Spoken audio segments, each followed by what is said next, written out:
गधा, कुत्ता और उल्लू,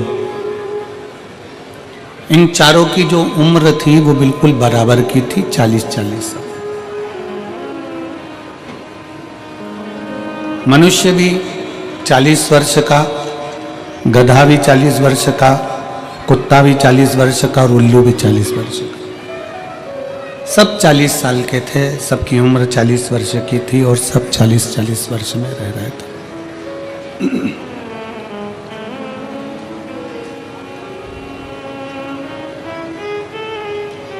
एक दिन गधे के मन में थोड़ा सा दुख हुआ और गधे के मन में दुख इस बात का हुआ कि मैं 40 वर्ष तक लोगों का बोझा ढूं, 40 वर्ष तक दुनिया के भार को मैं ढोता रहूं, मेरी उम्र थोड़ी सी कम हो जाना चाहिए, मुझे कम उम्र चाहिए, मुझे इतनी उम्र चाहिए ही। गधा भगवान के पास में गया और गधा भगवान से विनय करा कि भगवान भोले बाबा, हे मेरे शंकर, हे त्रिकालदर्शी, कैलाशी, विनाशी, कुछ कृपा करो और मेरी उम्र आधी कर दो। तो भगवान ने भी कहा ठीक है, गधा बेचारा इतना परेशान है, लोगों का भजन ढोता है, बोझा ढोता है, इसकी उम्र आज से 20 साल कर दी जाती है। मनुष्य को बेचैनी होने लगी और मनुष्य तुरंत भगवान के पास पहुंचा कि भगवान, तुमने मुझे 40 वर्ष की उम्र दी है और 40 वर्ष की उम्र में मैं क्या करूंगा? 40 साल में तो एक ना एक दिन बस निकल जाएंगे ऐसे ही दिन और मैं मर जाऊंगा। मैंने इतना सारा कमाया, इतना सारा मैंने बनाया, इसका भोग कब करूंगा? भगवान ने पूछा तो तुझे क्या चाहिए? मनुष्य ने कहा कि जो गधे के 20 साल तुम्हारे पास में बचे हैं उसके आधे हो गए, 20 वर्ष जो गधे के बचे हैं वो मुझे दे दो। भगवान ने कहा गधे की उम्र लेकर तू क्या करेगा? नहीं, मुझे तो चलेगी, तुम तो दे दो। 40 साल का मनुष्य था, 20 साल भगवान ने गधे के दे दिए। कितने साल का मनुष्य हो गया? 60 साल। थोड़ी देर बाद कुत्ता आया और कुत्ते ने भगवान भोलेनाथ जी से कहा, बाबा मेरी 40 साल की उम्र, दरवाजे पर भोंकता रहूं, झूठन चाटता रहूं, चिल्लाता रहूं, दुम हिलाता रहूं, दरवाजे के बाहर पड़ा रहूं, मेरी उम्र कम कर दो। भगवान ने कहा कितनी कम कर दूं? बस आधी कर दो। भगवान ने उसकी उम्र 20 साल कर दी। कुत्ता 20 साल का हो गया। मनुष्य फिर आ गया, बाबा 60 में मेरा क्या होगा?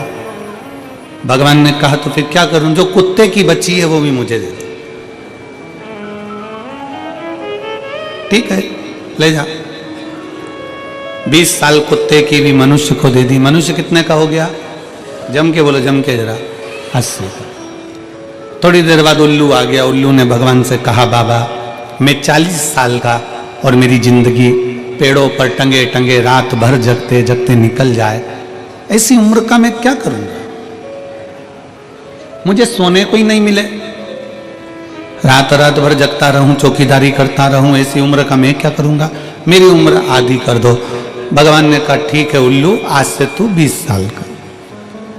थोड़ी देर बाद मनुष्य फिर आ गया और उसने भगवान से कहा, हर हर महादेव। भगवान 80 में मेरा क्या होगा? भगवान ने कहा उल्लू की बच्ची है तो क्या चलेगी, ले जा। कितने का हो गया? 100 का। मनुष्य की असली उम्र कितनी है? 40।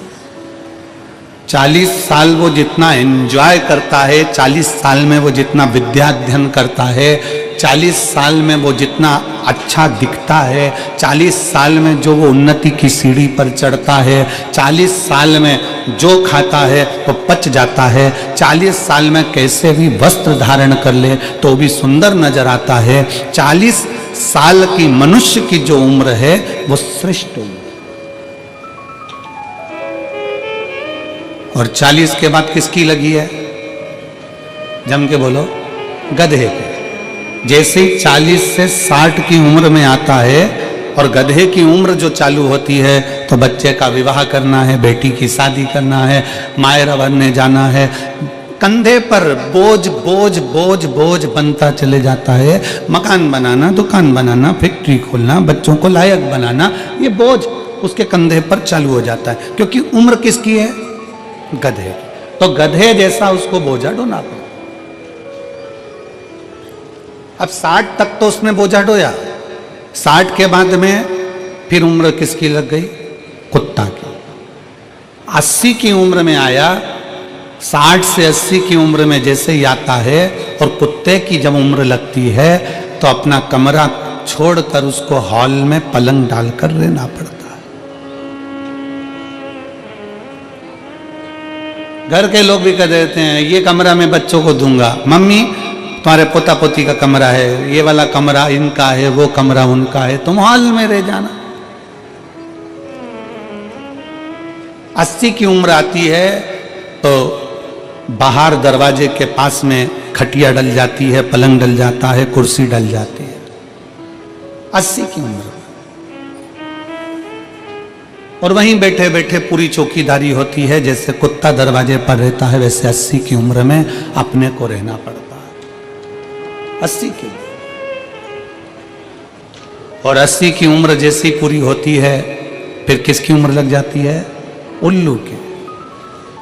अब कई माताएं कहती हैं गुरुजी हमको नींद नहीं आती। हमने पूछा कितने साल के हो गए तो कहा 85 के। कोई भाई कह दे कि गुरुजी हमको नींद नहीं आती। हमने पूछा कितने के हो गए? 83 के। अब उनको कौन समझाए कि 80 से 100 के बीच की जो उम्र है वो उल्लू की उम्र है। तुम कितनी भी नींद की गोली खा लो, रात को 2 बजे से लेकर 5 बजे के बीच में तुम्हारी नींद खुलेगी जरूर, क्योंकि तुम्हें उल्लू की उम्र लगी है। उल्लू की उम्र लगी है तो वो खुलना ही है।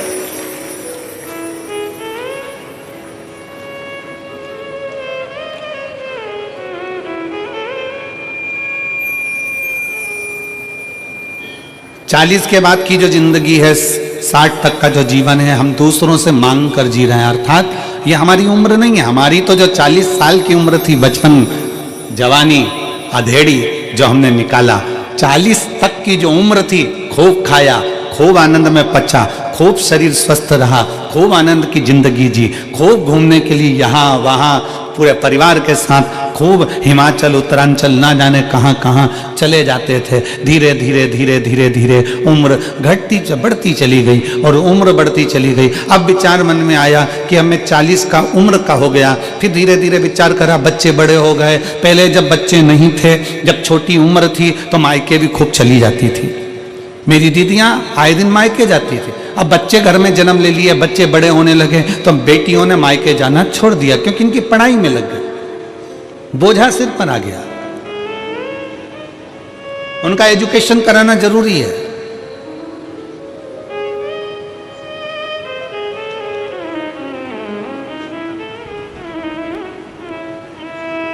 और धीरे धीरे धीरे धीरे धीरे हमारी 40 वर्ष की उम्र कहाँ चली जाती है और गधा की उम्र, कुत्ता की उम्र, उल्लू की उम्र 40 से 60, 60 से 80, 80 से 100, ये उम्र कब लगती चली जाती है हमको खुद मालूम नहीं पड़ता।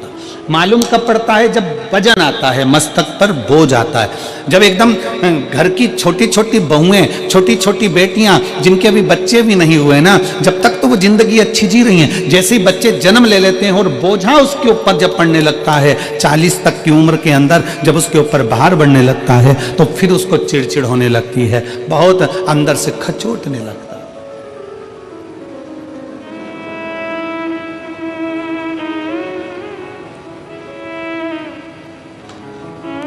जीवन शिव जी की कथा कहती है, भगवान शंकर की कथा कहती है, आप चाहे 40 के हो जाओ, आप चाहे 60 के हो जाओ, आप चाहे 80 के हो जाओ, आप चाहे 100 के हो जाओ, आप चाहे 40 के हो जाओ, चाहे 60 के हो जाए, चाहे आप 100 के हो जाओ, पर एक चीज याद रखना, अपने घर के अंदर, अपने बंगले के अंदर वस्तु बढ़ाओ चाहे ना बढ़ाओ, पर अपने बंगले और अपने घर के अंदर अपना व्यवहार जरूर बढ़ाना। सोफा कम है ना, चलेगा। बर्तन कम है ना, चलेंगे। अलमारी में साड़ी कम है ना, चलेगी। जेवर कम है ना, चलेगा। चप्पल जूते कम है ना, चलेंगे। पलंग कम है, चलेगा। गादी तकिया कम है, चलेगा। बहुत सारा दिखावे का सामान नहीं है, चलेगा। घर में वस्तु कम होगी ना, चल जाएगा, पर घर में एक दूसरे के प्रति व्यवहार कम मत होने देना। अगर व्यवहार कम हो गया तो वो वस्तु किसी काम की। हमारा अपना व्यवहार क्या है? दुकान क्यों चलती है? जम के बोलो, दुकान कैसे चलती है? सामान से। सामान तो पड़ोसी के यहां भी भरा हुआ है। अरे बोलो जम के। फ्रिज पड़ोसी के यहां भी है, फ्रिज तुम्हारी दुकान में भी है। कपड़े पड़ोसी के यहां भी है, कपड़े तुम्हारी दुकान में। उसी कंपनी का, उसी वैरायटी का उसके पास भी है और तुम्हारे पास भी है। घड़ी की दुकान तुम्हारे पास भी है, घड़ी की दुकान उसके पास भी है। सोने चांदी की दुकान उसकी भी है, सोने चांदी की दुकान तुम्हारी भी है। बर्तन की दुकान उसकी भी है, बर्तन की दुकान तुम्हारी है। कपड़े की दुकान उसकी भी है, कपड़े की दुकान तुम्हारी भी है। चश्मे की दुकान उसकी भी है, चश्मे की दुकान तुम्हारी भी है। पार्लर उसका भी है, पार्लर तुम्हारा भी है। किस चीज से चल रहा है? वस्तु से। सामान तो उसके पास भी है। तुमसे किसी सुनार की दुकान में जाकर देखना, सराफे की दुकान में जाकर देखना कि किसी सराफे वाले ने 4 मंजिल का शोरूम बना लिया, माल भी खूब भर लिया। और किसी सराफे वाले की दुकान एक छोटी सी गली में छोटी सी है, उसके यहां लाइन लग रही है और उसके शोरूम में मक्खियां उड़ रही। सोना उसके पास भी है, सोना इसके पास भी है। चांदी उसके पास भी है, चांदी इसके पास भी है। कपड़ा उसके पास भी है, कपड़ा इसके पास भी है। सामान सबके पास में है। परंतु शिव महापुराण की कथा कर रही है, चाहे तुम्हारा बचपन हो, चाहे तुम्हारी जवानी हो, चाहे तुम्हारी अधेड़ी हो, चाहे तुम्हारा बुढ़ापा हो, तुम्हारे घर में वस्तु बढ़े ना बढ़े, सामान बढ़े ना बढ़े, पर तुम्हारा व्यवहार बढ़ना चाहिए। ऐसा व्यवहार होना चाहिए कि दुनिया के लोग तुम्हारे पास में आए। दुनिया के लोग तुम्हारे पास में आए। अपने व्यवहार को बढ़ाइए। व्यवहार से क्या मतलब है? व्यवहार का मतलब क्या होता है? व्यवहार का मतलब है आपकी श्रेष्ठ वाणी, आपके मन का साफपन, आपकी निर्मलता, आपकी सत्यता और आपकी एकाग्रता।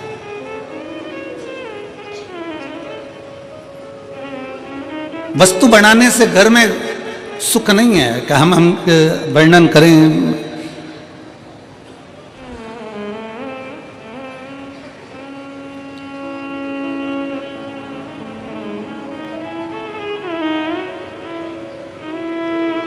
अभी हम इस कथा के पहले 3 दिन के लिए दुबई की कथा करने के लिए गए थे। एक बुजुर्ग माता की वो कथा थी और दुबई की जो कथा थी एक बुजुर्ग माता की कथा थी और वो कथा श्री शिव महापुराण समिति दुबई ने कराई, जिसमें 8 से 9 यजमान बने।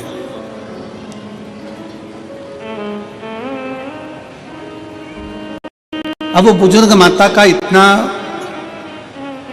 हो सकता है, इतना उसके पास में ना हो, पर दिल का भाव बड़ा था। उसने पूरे मोहल्ले की माताओं को एकत्रित करा, कई समितियों को एकत्रित करा, फिर एक अग्रवाल परिवार को रखा, फिर एक अन्य परिवार, चंद्राकार आदि कैसे बहुत सारे परिवार उन्होंने वहां रखे, बहुत सारे परिवार। और सबसे कहा मेरे पास में इतना नहीं, ये थोड़ा सा है जो आप ले लो और मेरे को शिव पुराण की कथा कर। हम श्री संदीप गोयल जी को और श्री आशीष बंसल जी को और इस केदारेश्वर समिति को बहुत बहुत धन्यवाद इस चीज का देना चाहते हैं कि जितने पत्र गोयल जी, आशीष जी, जितने पत्र यहाँ आए हैं, हर पत्र में तुम दोनों का जिक्र लिखा है कि हम नहीं सुन पाते ये कथा कहीं जाकर, पर मेरठ को आपने दिया है। उसके लिए साधु, उसके लिए साधुवाद है।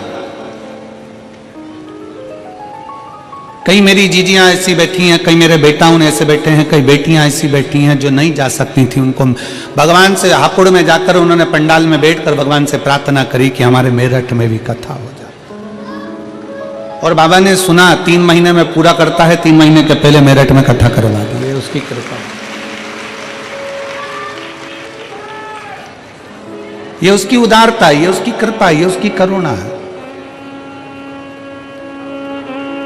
और गोयल जी, बंसल जी आपको इस चीज के लिए साधुवाद देते हैं कि धन तो दुनिया के पास में ढेरों की मात्रा में होता है, पर उसका धन सतमार्ग में नहीं लग पाता।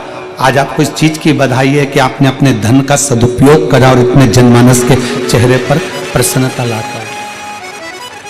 केदारेश्वर समिति, इसके अध्यक्ष, इसके उपाध्यक्ष, इसके सचिव, महामंत्री, इसके जितने भी पदाधिकारी गण हैं, उनको बहुत साधुवाद। और सबसे ज्यादा साधुवाद मैं गोयल जी और आशीष जी से भी ज्यादा साधुवाद यहाँ के कलेक्टर महोदय को, यहाँ के SP, SSP, IG, commissioner, DM, SDM और यहाँ के पुलिस विभाग को, और यहाँ के चिकित्सा विभाग को, यहाँ के पीडब्ल्यूडी विभाग को, और यहाँ के IG, commissioner, collector, SP, SSP सबको बहुत बहुत साधुवाद देता हूँ कि इतनी अच्छी तरह से इस कथा को संभाला है। लाखों की भीड़ में इस कथा को जो आप लोगों ने संभाल कर रखा, उसकी साधुता, आपको बहुत बहुत साधुता। लाखों की भीड़, पंडालों में जगह नहीं है और लोग पंडालों के बाहर बैठे हुए हैं पंडाल पर। उस कथा को यहाँ का पुलिस प्रशासन, यहाँ का पूरा एक एक कांस्टेबल हो, पुलिस विभाग हो, यहाँ के collector, SP, SSP, IG, DIG, यहाँ के तहसीलदार आदि जितने भी हैं, सारा प्रशासन मुस्तैदी से संभालो, उसको संभालो। और एक बार आप सबसे निवेदन है, पूरे प्रशासन के लिए, उत्तर प्रदेश मेरठ सरकार के लिए जोरदार ताली बजाकर स्वागत, वंदन, अभिनंदन, जिन्होंने इस कथा को बहुत अच्छे तरीके से समझा, बहुत अच्छे तरह से। और तेरी कृपा बिना ना हिले एक भी अणु, लेते हैं श्वास तेरी कृपा से तनो तनो। बखान क्या करूं राखों के ढेर का, चपटी भभूत में खजाना कुबेर का। हे गंगाधार मुक्ति द्वार ओंकार तू, भोले ओंकार तू। आयो शरण तिहारी शंभु तार तार तू। बखान क्या करूं मैं राखों के ढेर का, चपटी भभूत में खजाना कुबेर का। हे गंगाधार मुक्ति द्वार ओंकार तू, भोले ओंकार तू। आयो शरण तिहारी शंभु तार तार तू। आप कितनी अवस्था के हैं, आपका क्या चल रहा है? 40 के हैं, 30 के हैं, 25 के हैं, 20 के हैं, 50 के हैं, 60 के हैं, 70 के हैं, 80 के हैं, जो भी आपकी अवस्था चल रही है, जो आपकी अवस्था चल रही है, आपकी अवस्था में व्यवहार की बहुत जरूरत है। आज के समय में एक बात बहुत अच्छे से धारण कर कर रखना कि घर में सब कुछ है। बोलो री जी हाँ, सही बात है। तुम्हारे घर में भोजन की कमी तो नहीं है ना? जम के बोलो जरा। नहीं। तुम्हारे घर में कहीं रहने की कमी तो नहीं है ना? नहीं। तुम्हारे घर में पानी पीने की भी कमी तो नहीं है ना? सारा सुख है तुम्हारे घर में, ओढ़ने का, बिछाने का, रहने का, एसी, कूलर, पंखा, सारा सुख अपने घर में है। अच्छे मकान में रह रहे हैं, बाबा की कृपा से अच्छा भोजन कर रहे हैं, सारा सुख है। परिवार भी अच्छा है, पति भी अच्छा है, पत्नी भी अच्छी है, बहू भी अच्छी है, बेटा भी अच्छा है, पोता पोती भी अच्छे हैं, नाती पंती भी अच्छे हैं, सास ससुर भी अच्छे हैं, और मायके में माता पिता सब अच्छे हैं, मेरे भाई मेरे बंधु सब अच्छे हैं, सब अच्छे हैं। बस घर में कोई कमी नहीं है, घर में किसी वस्तु की कमी नहीं है, घर में कोई सामान की कमी नहीं है, पर घरों में एक चीज की कमी हो गई, आपस के व्यवहार की कमी हो गई।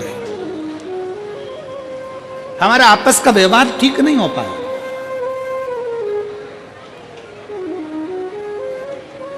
हम व्यवहार से दूर होते चले गए। और शिव पुराण कहती है अपने व्यवहार को प्रबल बनाना है। शंकर की कथा देखिए, व्यवहार के बल पर शंकर भगवान के सामने 33 कोटि देवताओं ने मिलकर विष का कटोरा भेज दिया था मेरे शिव जी के सम्मुख में। विष का कटोरा,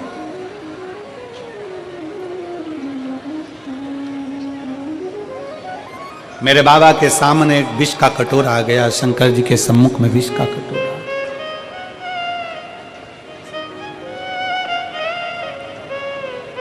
कितना सोचने वाला विषय है, जरा ध्यान दीजिएगा।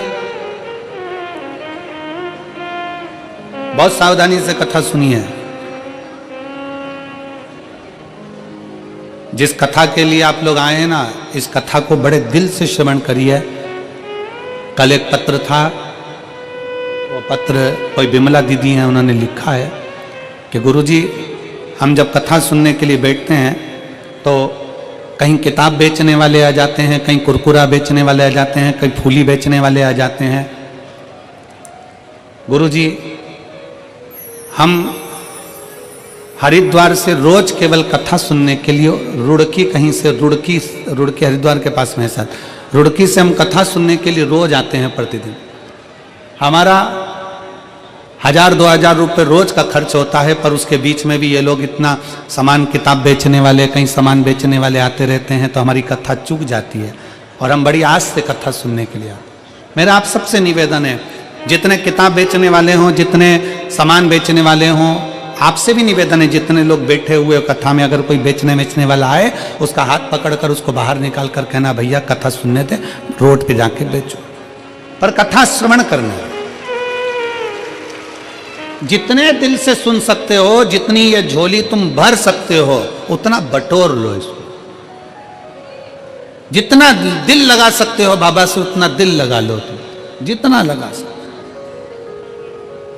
कहीं किस्मत होगी आपकी और हमारी, कहीं सौभाग्य होगा आपका और हमारा, जो आप और हम इस कथा को श्रवण करने के लिए बैठे हैं। और ना जाने कितने तो टीवी के सामने बैठे बैठे भगवान से प्रार्थना कर रहे हैं, हमको भी पंडाल में बुला लेता, हम भी कथा श्रवण कर लेते, हमें भी यहाँ आमंत्रित कर लेता, हम भी पहुंच जाते। कितने तरस रहे।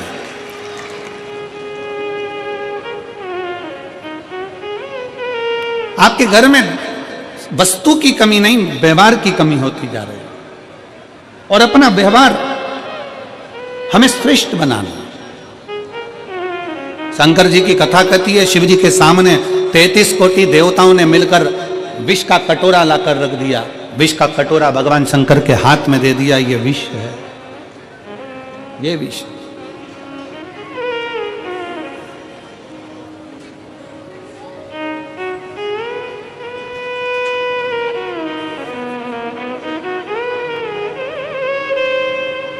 और सबसे पहले जब विष शंकर जी के पास में आया तो पास में नंदी बैठे हुए थे।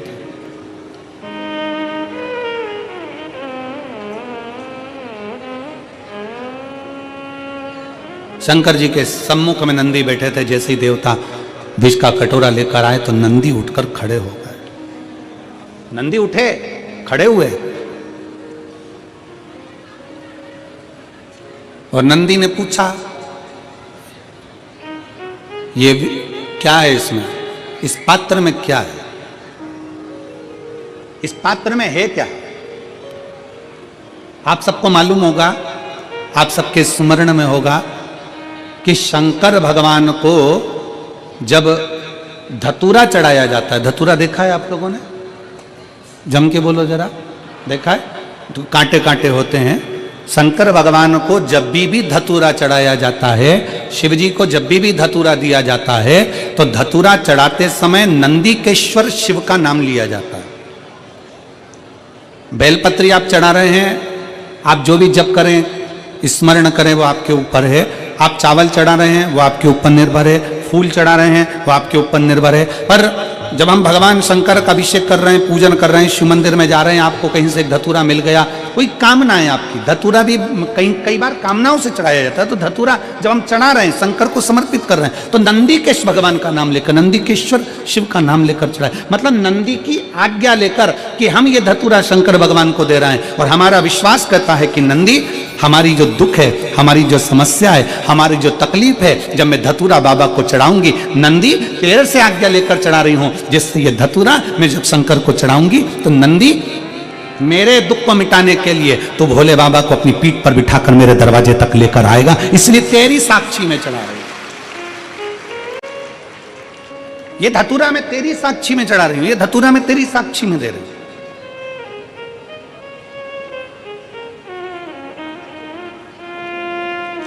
ये मैं तेरे विश्वास पर, तेरे भरोसे पर दे रही हूं। एक पत्र है,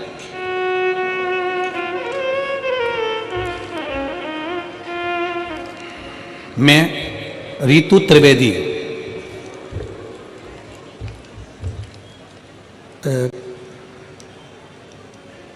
नाम आप लोग पढ़ के बता देना क्या लिखा है तो हम बोल देंगे, ठीक है। मैं रीतु त्रिवेदी, पत्र में मो चौक अमरोहा, क्या लिखा है? अमरोहा, अमरोहा यही है क्या आसपास में? अच्छा, अमरोहा निवासी, फोन नंबर मेरा ये है, कहीं बैठी हो तो हाथ हिला सकती हैं। बाबा की महिमा का मैं क्या गुणगान करूं। पति अमरदीप शर्मा को लीवर सिरोसिस हो गया था, जिसकी वजह से पेट में पानी भर गया था, तिल्ली बढ़ गई थी, हार्निया हो गया था, पीलिया हो गया था।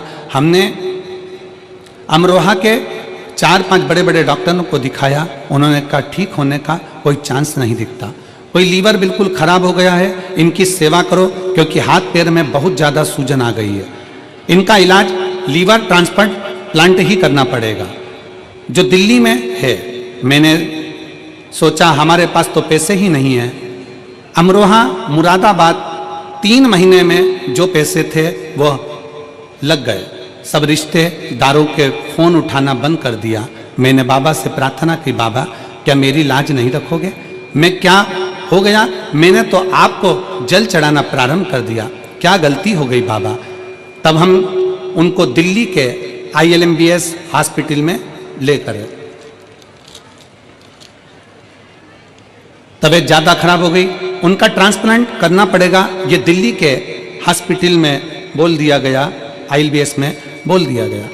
इसका खर्चा लगभग 50 से 60 लाख का आएगा। हमारा पास इतना धन नहीं था, फिर करें तो करें क्या?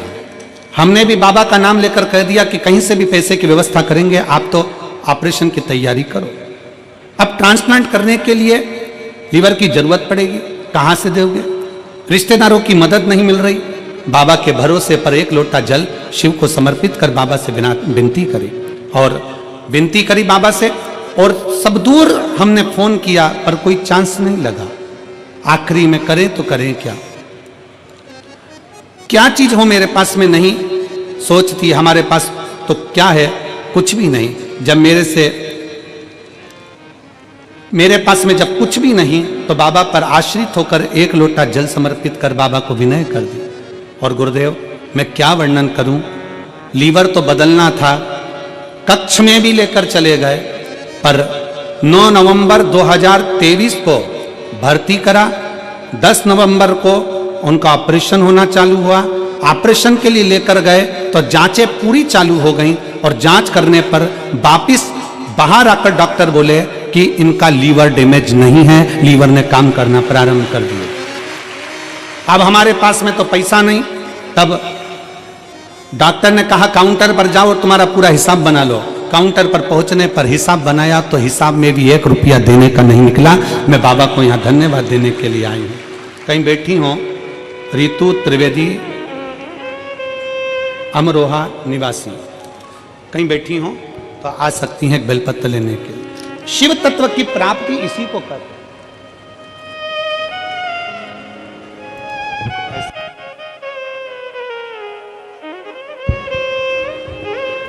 शिव तत्व की प्राप्ति इसी को कहते हैं, भगवान शंकर की उदारता इसी को कहते हैं।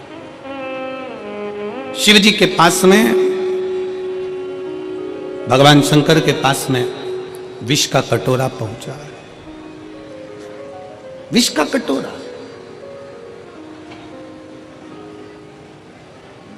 और जब भोलेनाथ जी के पास में विष का कटोरा आया, शंकर भगवान के पास में जब विष का कटोरा पहुंचा तो सबसे पहले नंदी ने पूछा, सबसे पहले नंदी पूछ रहा है। नंदी ने विचार किया, क्या है इसमें? कहा, देवताओं ने कहा इसमें विष भरा हुआ है, विष भरा, विष। हाँ, किसके लिए लेकर आयो? कौन पिएगा ये? देवताओं ने कहा ये विष हम भगवान शंकर के लिए लेकर आए। शिव पिएंगे? हाँ।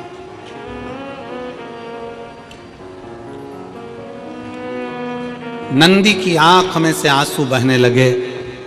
जैसे ही आंख में से आंसू बहे वहीं पर भृंगी खड़ा था और भृंगी ने पूछा कि ये आज नंदी तुम रो रहे हो, तुम्हारी आंख में आंसू भरे हुए? नंदी किस लिए? नंदी कहते हैं आज भोले बाबा के लिए। दुनिया के लोग कोई बेलपत्र लाता है, कोई जल लाता है, कोई दूध लाता है, कोई सामग्री लाता है, पर आज मेरे भोले बाबा के लिए विष आया।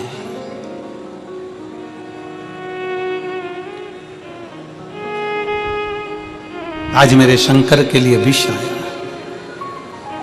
भृंगी ने मुस्कुराते हुए कहा, नंदी किस बात के लिए रोना? वो शिव है, देव अधिदेव महादेव है। अमृत पिए वो देव कहलाता है और जो विष पीता वो महादेव कहलाता है। घर का जो बड़ा होता है, घर का जो बुजुर्ग होता है, घर का जो बड़ा होता है, घर का जो बयो होता है, उसको बहुत जहर पीना पड़ता है, बहुत विष के घुट निगलना पड़ते हैं, बहुत पीना पड़ता है।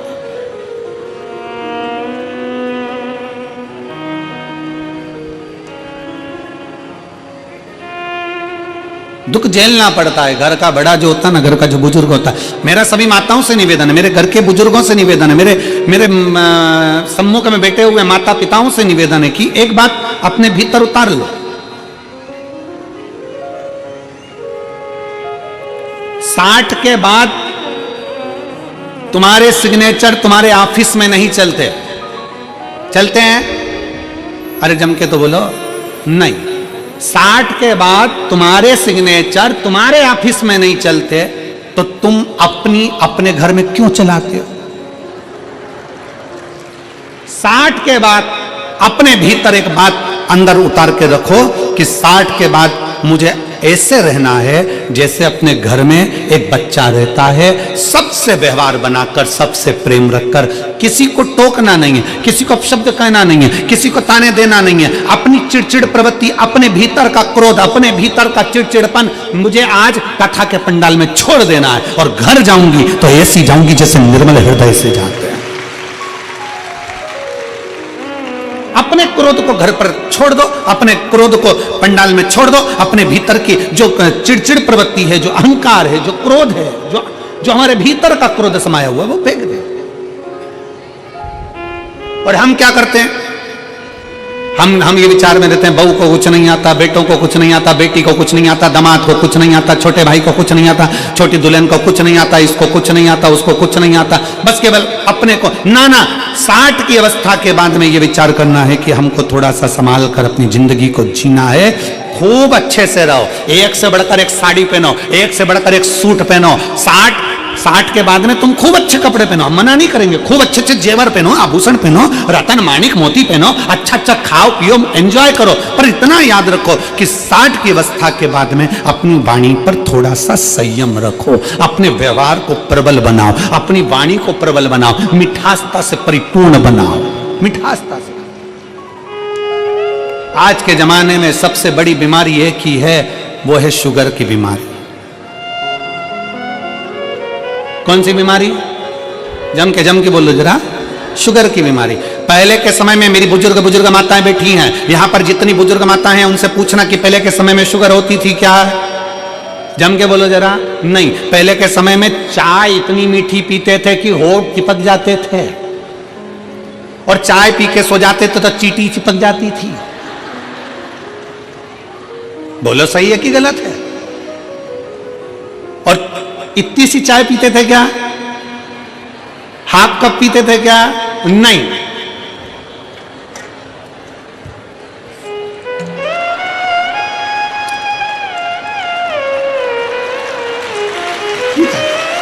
इतनी सी चाय से क्या होगा?